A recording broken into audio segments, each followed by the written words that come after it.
Badaun double murder case के 4 दिन बाद पुलिस भी माहौल गर्म है।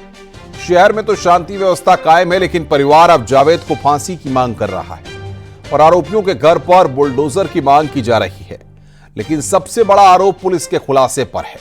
परिवार का दावा है कि उन्हें पुलिस के खुलासे पर यकीन नहीं।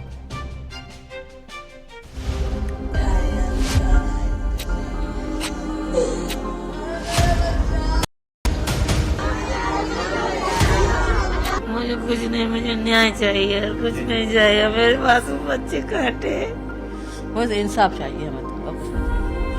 हमें न्याय चाहिए, उसका पूरा घर गिरना चाहिए, तब हमें न्याय मिलेगा। मिट्टी में मिला साजिद, जावेद की गिरफ्तारी। पीड़ित की मां, कब बुलडोजर की बारी। बदायूं कत्लकांड, क्या राज अभी बरकरार।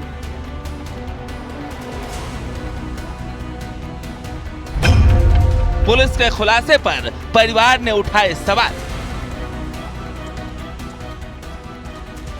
पुलिस के साथ तस्वीरों में नजर आ रहा यही शख्स जावेद है, साजिद का भाई।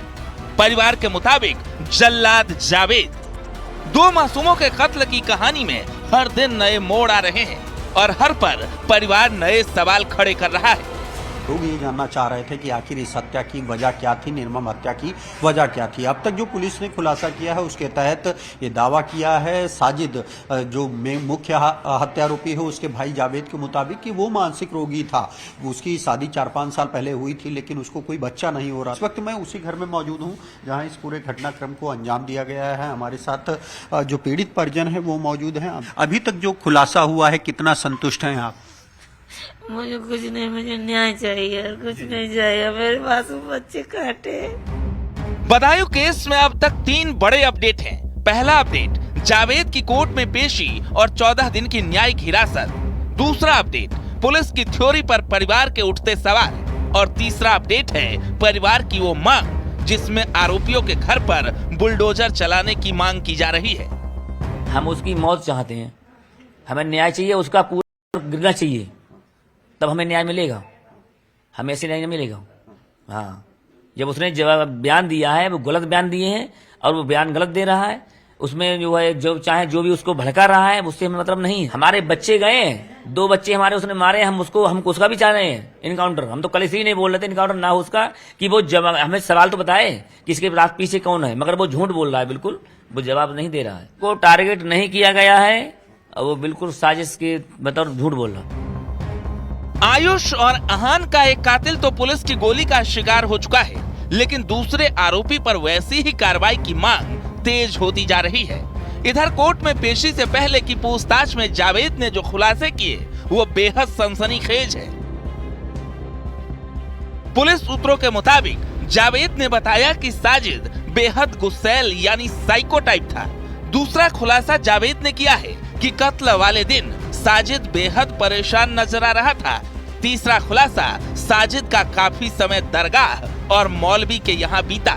यानी पुलिस और जावेद की थ्योरी मैच करती है। हमें क्या मतलब उस रोगी है या बीमार है? अगर वो रोगी था तो अब तक 8 साल तक वो रोगी बना रहा था क्या? हमारे घर में आके उसने बच्चों को मारा है, हमें उससे मतलब है? हमें किसी क्या मतलब है? छोटे छोटे बच्चे उसने काटे हैं, उन बच्चों का क्या उसके गुनाह था? हमें तो इंसाफ से मतलब है। हमें गुहार ये लगनी है कि हमारा इंसाफ होना चाहिए। हमें और किसी बातों से कोई लेना नहीं है कि वो रोगी था या नहीं रोगी था, वो बातें बना रहा है या वो क्या कर रहा है, उसकी माँ कह रही है, फलाना कह रही है, उससे हमें कोई लेना नहीं है। मगर हमें न्याय से मतलब है, सरकार से मुझे न्याय चाहिए इस चीज। अब जरा एक लाइन में पुलिस, जावेद और पीड़ित परिवार तीनों के दावों को रख कर देखिए तो कहानी में एक फर्क नजर आएगा। जावेद का दावा है कि साजिद बेहद गुस्सैल था।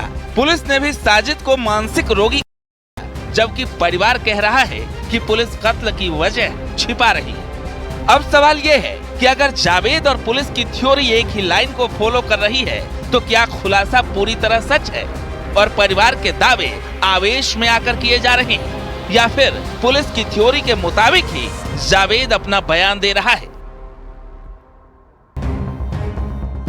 बहरहाल बदायूं का माहौल अब शांत है, लेकिन पीड़ित परिवार के दिल में इंसाफ की आग अब भी धधक रही है।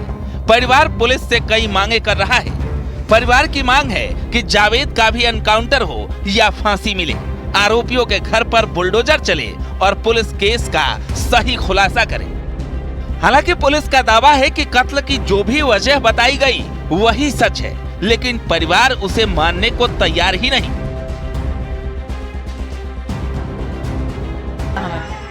मेरे बच्चों पर आरोप लगा रहा है, भी गलत है। क्या गलत है? प्रॉपर्टी इसी के नाम है। अरे या जे माँ कहेगी हमारे बच्चे मरवा दो, ये कहेगी। अरे अगर इसके संबंध गलत होते तो इसे मरवा देती, ठीक है, और उसी के घर चली जाती या उसी को घर रखते हैं। प्रॉपर्टी इसके नाम है। इन्हें विश्वास नहीं है या हमें विश्वास नहीं है। रात को हम अपने बच्चों के साथ लेटते हैं, हमारे घर कोई भी नहीं आया, कैसे हम कहते हैं?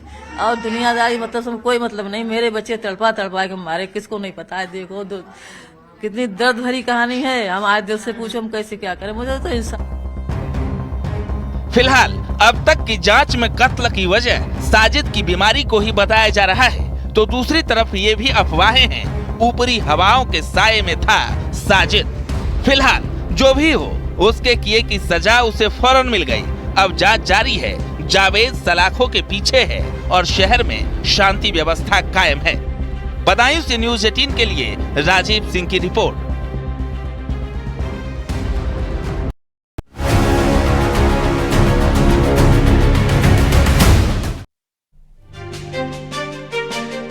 कासगंज में एक महिला की मौत पुलिस के लिए मिस्ट्री बन गई। परिवार का दावा है कि महिला का उसके पति ने कत्ल किया, जबकि पुलिस दावा कर रही है कि कत्ल नहीं, यह हादसा है।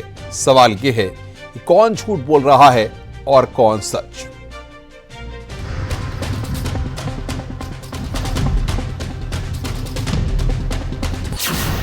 मौत, मिस्ट्री और साजिश।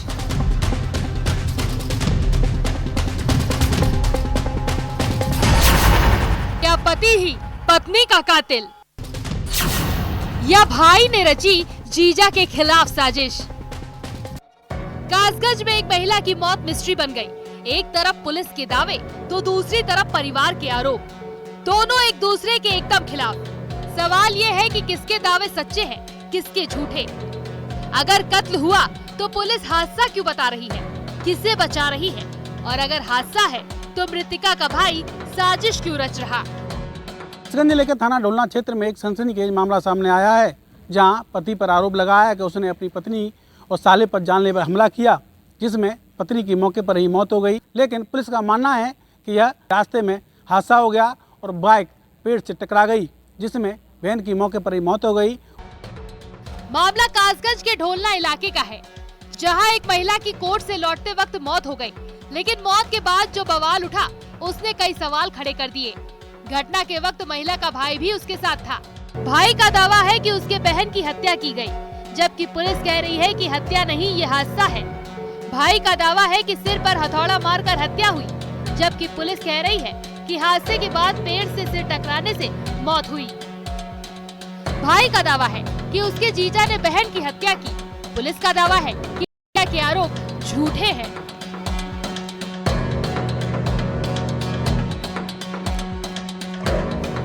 अब सवाल ये है कि कोई हादसे को हत्या में कैसे बदल सकता है, और अगर आरोप भी है तो पुलिस पहले जांच क्यों नहीं कर रही? मैं कोर्ट की तारीख करके आ रहा था, तो नदरी पुल से नीचे जो मेमड़ी पड़ता है, मेमड़ी के पास वो मेरे जीजा हथौड़ा लेके खड़े थे। तो उन्होंने हथौड़ा मारा मेरे पहले, फिर मेरे फिसल के दीदी के लगा। फिर आगे आके एक और कार आ गई, कार में भी थे कई लोग, 3-4 लोग थे इनके जीजा के साथ। तो फिर मेरी बाइक डिसबैलेंस हो गई, गिर पड़ा। ये दोनों भाई बहन मोटरसाइकिल से जा रहे थे और मोटरसाइकिल इनकी सड़क के किनारे फिसलने से गिर पड़ी, जिसमें इनकी बहन का सर एक पेड़ से टकरा गया, जिससे ये दुर्घटनाग्रस्त हो गई। फील्ड डिलीवरी द्वारा भी तत्काल मौके पर जाकर के मोटरसाइकिल की वीडियोग्राफी की गई। जहां पे पेड़ पे टकराए हैं वहां की वीडियोग्राफी की गई। दरअसल 27 साल की प्रीति की शादी लगभग 6 साल पहले अलीगढ़ में विपिन शर्मा के साथ हुई थी। लेकिन शादी के कुछ ही दिन बाद पति पत्नी के बीच विवाद हो गया। पत्नी अपने मायके कासगंज के थाना ढोलना क्षेत्र के गांव बहादुरपुर में आ गई। परिवार के लोगों ने मामला न्यायालय में कोर्ट में विचाराधीन कर दिया। इसी केस में पेशी से लौटते वक्त महिला की मौत हो गई, जिसकी मिस्ट्री अब तक बरकरार है। तारीख करने आया था तो पहले तो कोर्ट में भी हाथापाई हुई है, फिर रास्ते में जाके एक 4 व्हीलर गाड़ी है, एक मोटरसाइकिल, इनको रोक लिया पत्रेगी के पास और 4 बजे का ये वाक़ा है लगभग।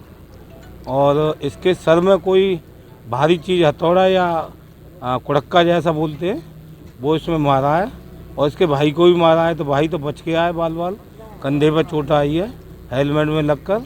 और लड़की ये मृतका के भाई का आरोप है कि सिर्फ उसकी बहन की हत्या नहीं हुई है, बल्कि आरोपियों ने उस पर भी हमला किया था। हमले में पीड़ित खुद को घायल बता रहा है।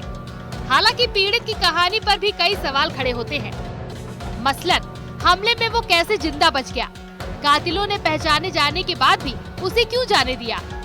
पीड़िता ने अपनी बहन को बचाने के लिए संघर्ष क्यों नहीं किया? ऐसे तमाम सवाल कत्ल की थ्योरी को कमजोर कर रहे हैं। फिलहाल महिला की मौत मिस्ट्री इलाके में चर्चा का केंद्र बन गई है। वहीं पुलिस भी इस केस को लेकर बेहद सतर्क है। वजह है कि कत्ल जैसे संगीन आरोप। फिलहाल पूरे मामले की जांच जारी है। जल्द ही सच सबके सामने होगा। कासगंज से न्यूज़ 18 के लिए अजेंद्र शर्मा की रिपोर्ट।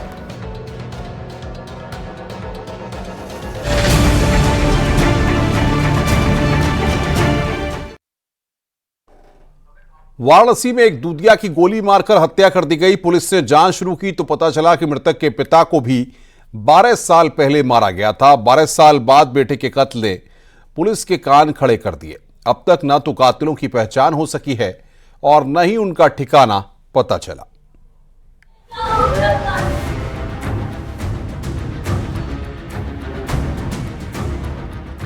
दूधिया का मर्डर, पहेली बने कातिल।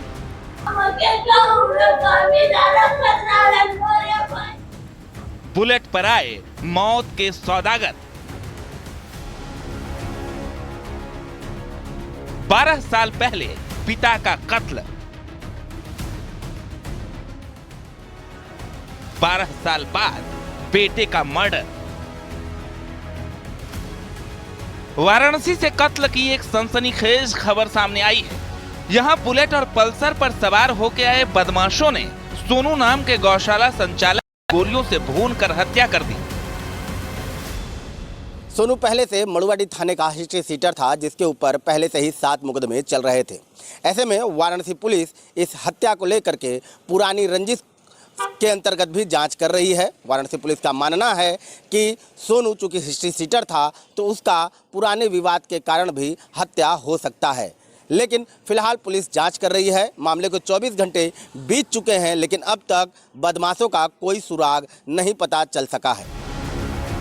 घटना गुरुवार रात 10:15 बजे की है। मड़ुवाडीह थाना इलाके में रहने वाले सोनू यादव घर से टहलने के लिए निकले थे, लेकिन तभी 2 बाइकों पर सवार होकर आए 4 बदमाशों ने उन पर गोलियां चला दी। सोनू ने बचने के लिए भागने की कोशिश की, लेकिन तब तक एक गोली उसके सीने को चीरती हुई निकल गई।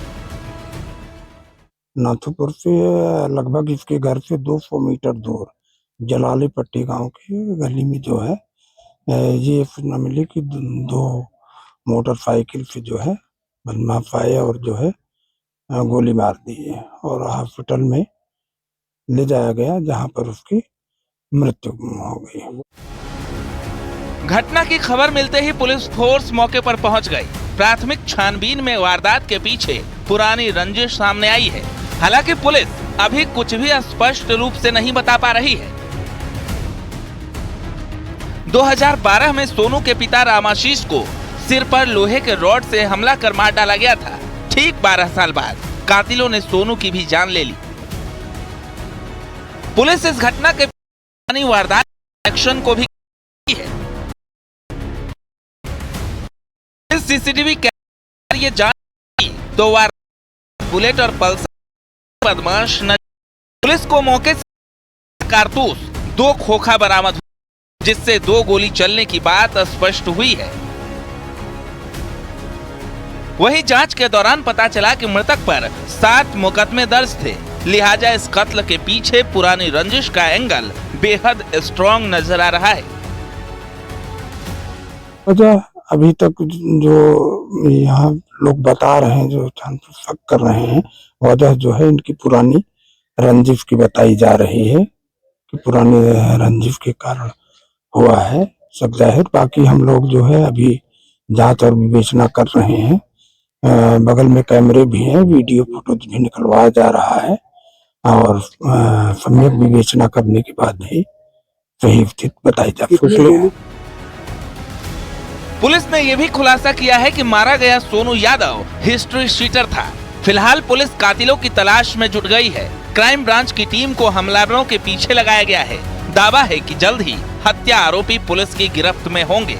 वाराणसी से न्यूज़ 18 के लिए रवि पांडे की रिपोर्ट। लखीमपुर खीरी में 25,000 के इनामी अपराधी शिव कुमार को पकड़ने गई पुलिस टीम पर अपराधियों ने अपने परिवार और साथियों के साथ मिलकर हमला कर दिया। हमले में पुलिस की जीप में तोड़फोड़ की गई है। तोड़फोड़ के दौरान 3 पुलिसकर्मी चोटिल हो गए हैं। इस दौरान मौका देखकर अपराधी शिव कुमार मौके से फरार होने में कामयाब रहा। अपराधियों के परिजनों ने 1 घंटे तक हंगामा किया है। मामला लखीमपुर खीरी के भीरा कोतवाली क्षेत्र का है। तो बड़ी खबर इस वक्त हम बता रहे हैं आपको, बदमाश शिव कुमार वहां से भाग निकला। लखीमपुर खीरी की यह खबर है। इस वक्त पुलिस टीम पर हमला किया गया, ये बड़ी खबर हम आपको बता रहे हैं।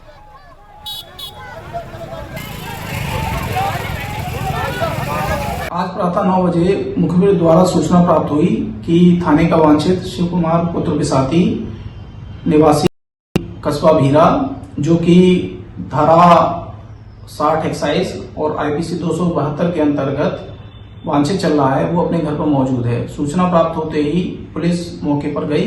जैसे ही पुलिस वहां पहुंची तो अभियुक्त के परिवार के जन और अन्य बस्ती वालों ने पुलिस को व पुलिस की गाड़ी को घेर लिया, जिसके कारण जो पुलिस की गाड़ी थी उसका शीशा क्षतिग्रस्त हो गया है। ये बात प्रकाश में आई है। झांसी पुलिस ने 4 शातिर लुटेरों को गिरफ्तार किया है। पुलिस के मुताबिक वाहन चेकिंग के दौरान संदिग्धों को रोककर उनकी कार की तलाशी ली गई। इसमें भारी मात्रा में अवैध असलाह बरामद हुआ है। पूछताछ में लुटेरों ने होली के मौके पर बड़ी वारदात को अंजाम देने की बात कबूली है। फिलहाल पुलिस ने सभी आरोपियों को जेल भेज दिया है और मामले की जांच शुरू कर दी है।